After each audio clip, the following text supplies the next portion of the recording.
দর্শক, বিরতির আগে আপনাদেরকে বাজার দরের খবর জানাচ্ছিলাম। এই পর্যায়ে টাঙ্গাইলে চলে যেতে চাই, সহকর্মী মাসুদ রানা রয়েছেন সেখানে। মাসুদ রানা, একটু জানাবেন যে সেখানে নিত্যপণ্যের দাম কেমন দেখছেন?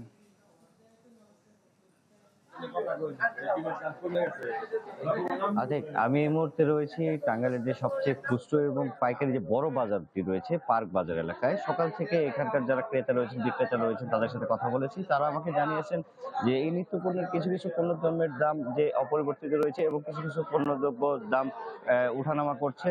তার মধ্যে কয়েকটি যে পণ্যদ্রব্য রয়েছে সেগুলো 2 থেকে 3 টাকা কমেছে, আবার কিছু কিছু পণ্যের দাম কিন্তু 4 থেকে 5 টাকা বৃদ্ধিও পেয়েছে। এবং অন্যান্য যে বাজার যে বিষয়গুলো রয়েছে যেমন মাছ, হিরন আরও মিনারেল ওয়াটার মাত্র 50 পয়সায় প্রতি লিটার।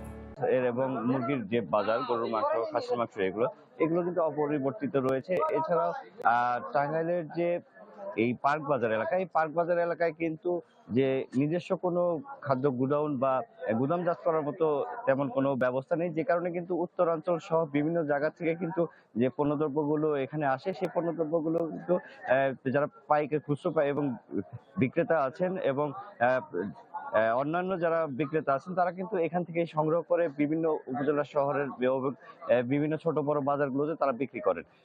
এবং আপনাকে একটু আজকের যদি বাজার দরটা একটু জানিয়ে রাখি, আজকে কিন্তু পেঁয়াজ বিক্রি হচ্ছে 120 টাকায়, আদা আগের দামই 120 টাকা, রসুন দেশি 80 টাকা, চায়না 130 টাকা বিক্রি হচ্ছে। এছাড়াও আলু দামটা অনেকটাই কমেছে, যেটা গত 4-5 দিন আগেও 60 থেকে 70 টাকা হলো, সেটা 20 টাকায় এখন বিক্রি হচ্ছে। ডিমের দাম 2 টাকা কমেছে, 32 টাকায় হালি বিক্রি হচ্ছে। মুরগি দেশি 530, সোনালী 250, ব্রয়লার 160। এবং মাছের বাজারে 280 টাকা কেজি দরে রুই বিক্রি হচ্ছে, 160 টাকা দরে পাঙ্গাস এবং 160 থেকে 70 টাকা দরে তেলাপিয়া মাছ বিক্রি হচ্ছে।